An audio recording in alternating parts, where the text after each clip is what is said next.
Pero quiero decirles que eh, existen personas que se recuerdan, pero existen personas que jamás se olvidan. Y una de ellas es usted, doctor Galindo. Tuve la alegría de haber sido reconocido por él en algunos de los momentos después de haber participado en varios eventos y eso hace que jamás lo pueda olvidar. El primer caso lo presentará el doctor Duque. Esperamos que se conecte, doctor Duque. ¿Ya está conectado? Aquí estoy, Santiago. Ok. Bueno, entonces se trata de un paciente de 23 años de sexo masculino que consultó porque 6 meses atrás le habían tratado una gonorrea y quería hacerse un control post-tratamiento porque seguía presentando alguna escasa secreción uretral, no como cuando tuvo la sintomatología florida hace 6 meses, pero seguía presentando algo que él interpretaba como que algo ahí no estaba pasando, sin más hallazgos al examen físico. Entonces, yo te preguntaría, bueno, y te preguntaría primero, Santiago, ¿qué muestra le tomamos a este paciente? Muy bien. Esa es la pregunta que le haríamos al paciente. Desde el punto de vista práctico, lo primero sería pensar si es una muestra de orina o un hisopado uretral. Ambas muestras se pueden tomar en pacientes con una secreción uretral, no queda la menor duda. En ese orden de idea, entonces, nosotros necesitamos saber qué condiciones debe tener el paciente para tomarle una muestra. Recordemos que de una buena muestra depende un buen resultado. Como en todos los aspectos del laboratorio, la muestra es clave para poder llegar a un buen resultado. Entonces, las condiciones serían, si vamos a tomar una muestra de orina, es importante decirle al paciente que haya permanecido al menos 3 horas sin haber orinado o que puede traer la primera porción de orina de la mañana. Simplemente no descarta nada. Esa muestra se toma desde el principio, medio tarrito de orina. Y lo mismo el hisopado uretral. Tampoco debe haber orinado porque si él orina, barre la muestra que nosotros queremos tomar. De manera que ambas muestras son óptimas para hacer un buen diagnóstico y es importante que el clínico que vea al paciente le dé estas instrucciones porque o si no hay una buena muestra, jamás podremos tener un buen resultado. Santiago, ¿qué tan importante es que el paciente no esté recibiendo antibióticos? Absolutamente importante, porque si el paciente está tomando antibióticos, obviamente habría que hacerle una entrevista de saber qué tipo de antibiótico, pero en general para enfermedades infecciosas, cualquiera que ellas sean, lo ideal es que los pacientes no estén tomando ningún antibiótico, porque de alguna manera pudo haber interferido en un buen diagnóstico. Bueno, y la otra pregunta es que lo veo uno con frecuencia más en pacientes femeninas, es el uso de duchas vaginales antes de ir a una evaluación para la toma de un examen o para una valoración clínica. Sí, en general, no solamente duchas vaginales, tampoco se debe hacer no haber tenido relaciones sexuales la noche anterior o el día anterior, no haberse aplicado ungüentos, ni jalea, ni nada, porque todo eso enturbia para tomar una muestra endocervical especialmente y aún pueden interferir, porque como ellas se la aplican vía vaginal, pueden interferir en la uretra también, puede haber dificultades con una buena muestra. Bueno, muy bien. La siguiente pregunta entonces sería, ¿a esa muestra qué pruebas le hacemos? A este paciente, ¿Qué básicamente. paciente? ¿En qué estamos Sí, pensando?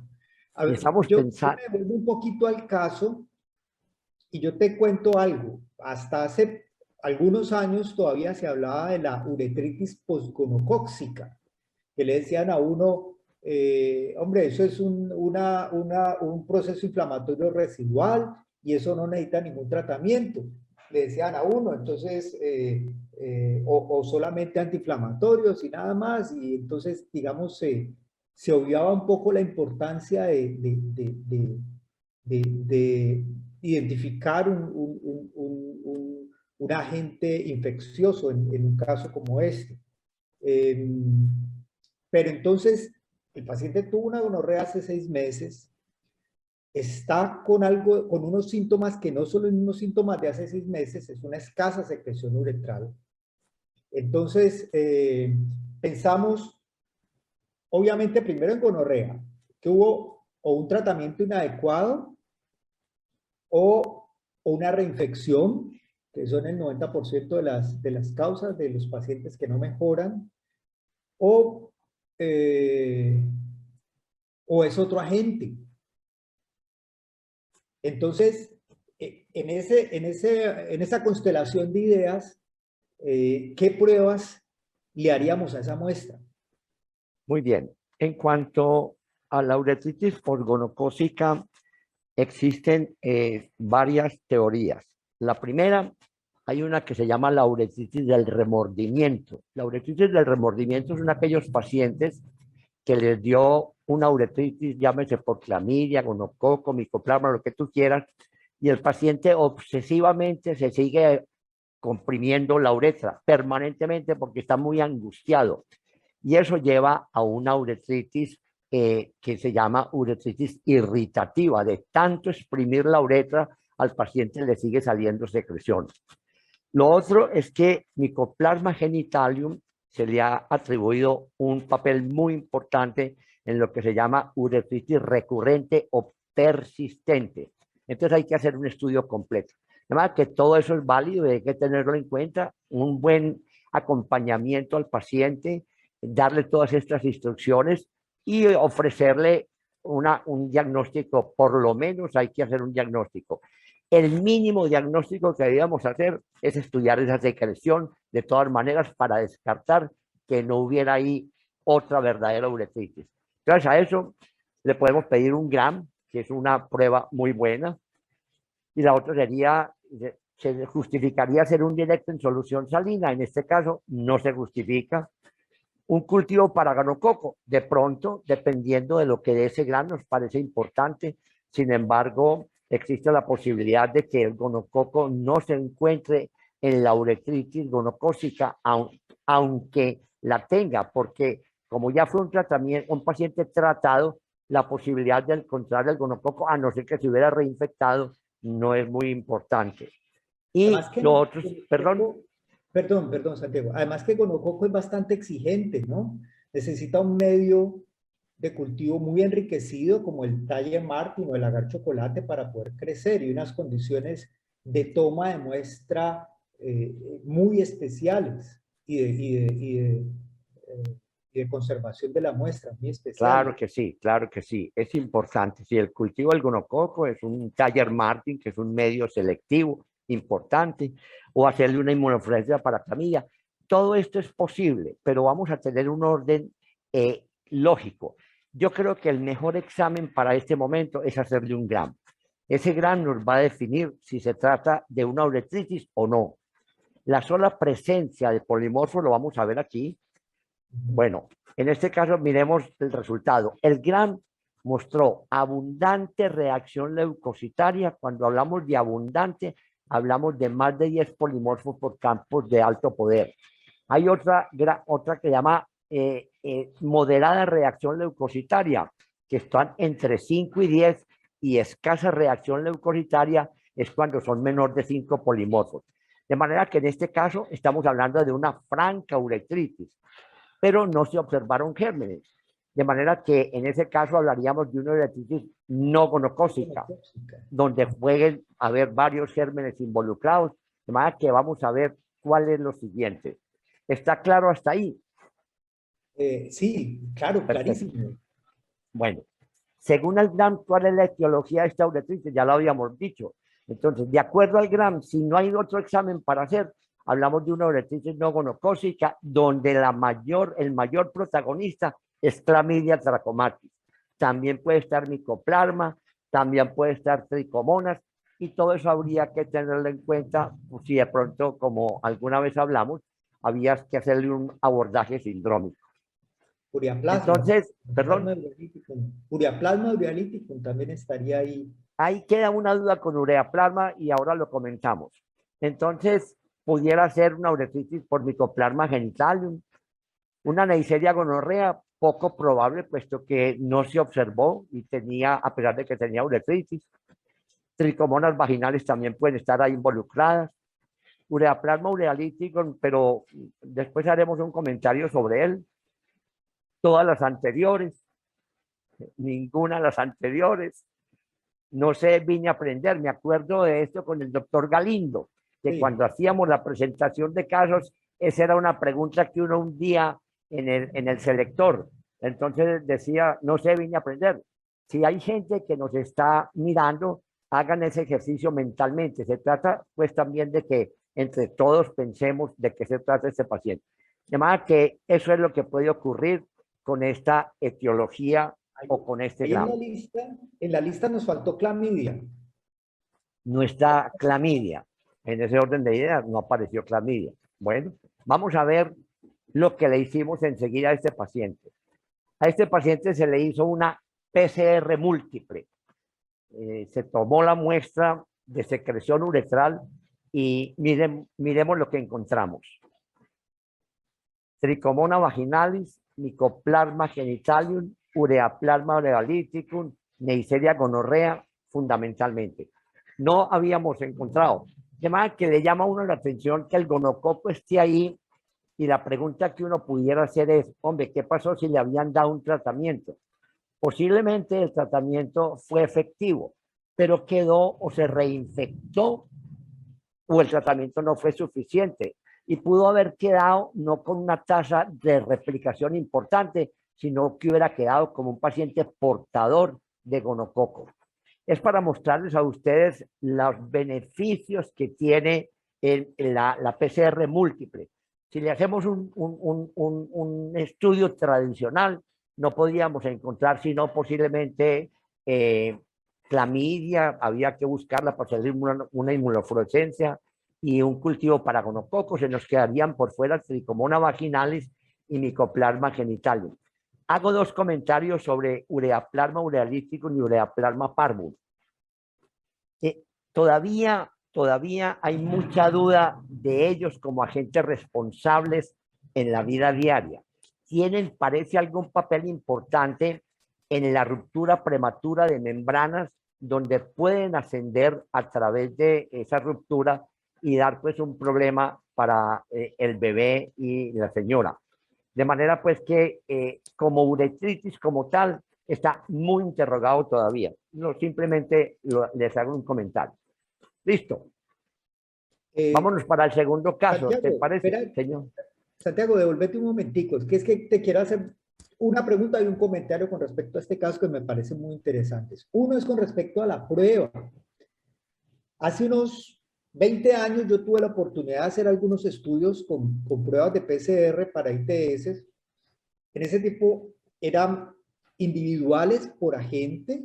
No teníamos este PCR múltiple que tienes tú, teníamos pruebas individuales por agente. Y en ese momento nos costaba más o menos entre 1,5 millones y 2 millones de pesos por cada agente la prueba. ¿Cuánto cuesta esta prueba para hacerla en este momento? Este PCR múltiple. Esta prueba es una PCR múltiple que detecta hasta 10 agentes diferentes. Estamos hablando de Treponema pallidum, Ureaplasma ureal, perdón, Haemophilus ducreyi, herpes 1, herpes 2, tricomonas, micoplasma, clamidia, clamidia de la A a la K, clamidia L1, L3. Además que es una prueba con muchos agentes y es de muy buena sensibilidad y especificidad. Esa prueba para esos 10 agentes vale 250,000 pesos. Qué maravilla. Así Y es. esa prueba la cubren en las EPS, iba a decir las Krankenkasse, que aquí se llaman así. Las EPS la cubren. Pues es decir, algunas medicinas prepagadas la cubren y o sea, la PCR como tal, específica para ITS, no está cubierta por el sistema de salud. De manera que pues, se ofrece y la gente entiende que es mejor hacer eso. Como les digo yo a ellos, en una sola prueba yo le puedo detectar a usted hasta 10 agentes, que si lo tratáramos de forma individual, valdría un furgonón de plata, eso es verdad. Exactamente. Ok. Y la última pregunta es con respecto a la técnica de la prueba, ¿cuánto tarda el resultado? Bueno, esta prueba se monta una vez a la semana, no la montamos diario. ¿Eso qué quiere decir? Que de alguna manera el paciente, pues uno pudiera dar un tratamiento mientras tanto, dependiendo con un gram que siempre ayuda. El gram tiene una utilidad muy buena, excepto en este caso que acabamos de ver, pero es muy importante el gram en la secreción uretral o el gram en el sedimento urinario de la primera porción de orina o el gram en endocervis, nos puede ayudar y de alguna manera uno puede hacer un tratamiento como manejo sindrómico.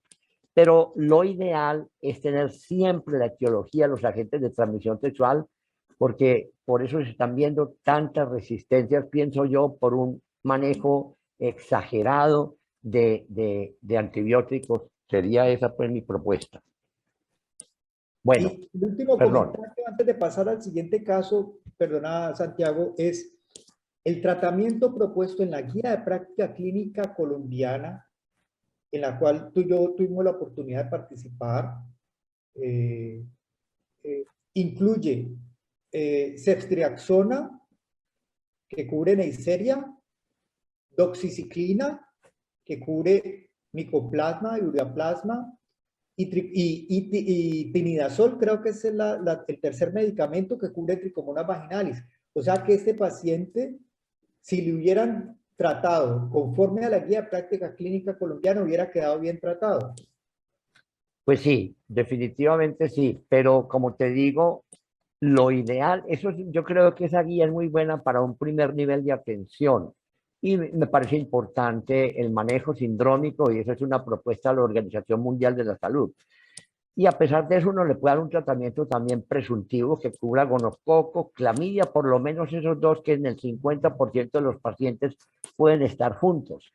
Y es importante. Yo creo que está bien y al paciente hay que tratarlo porque sale sin tratamiento de la consulta, se va a poner desde la De farmacia acuerdo, a que le dé el tratamiento. Eso me parece importante, claro de que sí. acuerdo, de acuerdo. Ok. Muy bien, interesantísimo el caso. Bueno, vamos entonces a hablar de este segundo caso. Este es un paciente hombre que tiene sexo con hombres de 22 años. Consultó porque quería saber si tenía alguna ITS. Simplemente vino porque quería saber. Él no presentaba Asintomático. ninguna sintomatología. Listo. Dice que al reinterrogar al paciente, dice que practicaba sexo anal y oral y que las relaciones casi siempre eran con preservativo y solo usaba casi siempre preservativo para las relaciones anales, pero no para las relaciones orales, que eran las que más practicaba. Él hacía las dos relaciones.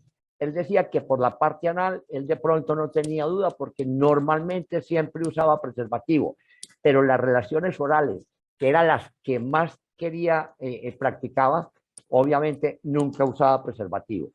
Entonces nos quedan, al preguntarle al paciente qué muestra quería que se le tomara, si anal o faríngea, entonces dijo, yo quiero que me hagan una muestra oral, o sea, un frotis faríngeo. ¿Qué Eh, condiciones necesita esa prueba bueno, para de todas maneras, esta es una prueba novedosa. Nosotros normalmente en la vida diaria no usamos tomar muestras orofaringeas con los métodos tradicionales. En realidad, de verdad que no tienen mucha utilidad, son muy difíciles de analizar y como en estos casos no está enfermo el paciente, sino que puede ser un portador, habría que ver el papel que tengan. En realidad, no se usa mucho en los métodos tradicionales. Entonces se tomó un frotis faríngeo. Listo. ¿Lo de acuerdo? viste? Ok. ¿Qué condiciones necesita entonces el paciente para esa muestra? En general, si vamos a tomar una muestra orofaringeo, lo primero es, primero que todo, que el paciente no esté tomando antibióticos. Segundo, que no se haga enjuagues bucales. Generalmente se enjuagan con un montón de antisépticos y lo ideal es que no haya tenido enjuagues bucales en los últimos 8 días. No haber tenido, no haber, se puede lavar los dientes sin ningún problema, pero no puede usar pasta de dientes, ni haberse hecho enjuagues, como te digo. Eso es como lo más importante y vamos a ver qué pasa con este paciente. Bueno, ¿Listo? qué esperaríamos encontrar antes de que nos muestren los resultados, Santiago? Botemos un poquito de corriente aquí, pongámonos a pensar, ¿qué esperaríamos en este paciente? ¿Qué podríamos encontrar allí en ese Mira, paciente nefrotis faríngeo, en un paciente asintomático, así es, asintomático? así es. Esta prueba de biología molecular, PCR múltiple, está recomendada para detectar pacientes asintomáticos. Recordemos que en las ITS el mayor grupo son los asintomáticos. Por eso es por lo que la Organización Mundial de la Salud no las llama ETS, sino ITS, porque el 70% de los pacientes son asintomáticos. Además que hay que buscarlos, hay que ofrecer las pruebas en el momento en que ellos quieran para garantizar que no estén, entre comillas, colonizados. Recordemos que el reservorio único de los agentes de transmisión sexual es el ser humano. Esto no se transmite por estar por ahí con animales ni nada de eso, como en la costa, no, no. Esto fundamentalmente son gérmenes propios del ser humano y el 70% son asintomáticos. Además que ese paciente entraría en ese grupo. ¿Quedó claro el concepto? De acuerdo. Ok. Entonces, ¿qué examen le ordenarían a esta muestra? Esta muestra es un frotis orofaringe. ¿Qué exámenes? Pues hombre, ya sabemos que hay posibilidad de hacer varios exámenes. Le podemos hacer un gram. ¿Qué utilidad tiene un gram en una faringe? Ninguna. Una Bueno, faringe es un lugar muy contaminado, están llenos de bacterias. No se justifica hacer gram en muestras contaminadas. Es como hacer un gram en materia fecal, es como hacer un gram de una secreción, perdón, de una faringe, donde la flora, un gram en flujo vaginal también es muy difícil, de manera que el gram tiene poca o ninguna utilidad en este caso de este paciente. de Además no acuerdo. tenía síntomas, porque no estaba ni siquiera con dolor, ni con dolor faríngeo, ni nada, que es lo normal en estas ITS en faringe. Un directo en solución salina, pensando en una tricomona, tampoco tiene ningún valor. Cultivo para gonococo, pudiera tener alguna utilidad el cultivo para gonococo, no sé, de alguna manera pudiera uno usar. Sin embargo, cuando no hay verdaderas replicaciones del gonococo, la sensibilidad del cultivo es relativamente baja. Ajá, correcto. Inmunofluorescencia para clamidia, muy difícil, porque es que la faringe también es un área muy grande para poder uno lograr coger una clamidia. Otro cual, yo creo que no hay otro para ver. Entonces vamos a ver, se le hizo a esta paciente, se le hizo qué microorganismos podemos encontrar en él. Y se puede pensar en un herpes simplex, viven ahí, Neisseria gonorrea, clamidia trachomatis, HIV, ninguno. Cuando les digo es que cuando ofrecemos esta prueba de biología molecular, podemos encontrar todos esos agentes o podemos encontrar ninguno. En este caso fue una clamidia trachomatis, que la encontramos a través de la biología molecular.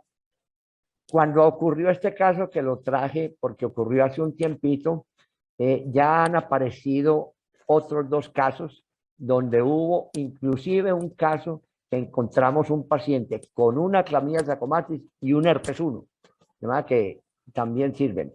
Y como le digo, se recomienda esta prueba de PCR múltiple, hacer estudios en pacientes asintomáticos para garantizar que no sean portadores de alguno de estos. No sé qué otra respuesta podemos tener. Bueno, muy interesantes esos casos. Además que es como ocurren en la vida real. Yo siempre digo cuando hablo de IPS que lo que dicen los libros es la minoría de los casos. Lo que uno ve en la vida real es siempre totalmente atípico. Perfecto. Yo quiero terminar con dos cositas. Primero, gracias al doctor Galindo por su sonrisa, su buen humor, su sencillez, su capacidad de convocar, su academia y su fundación. Nunca lo olvidaremos.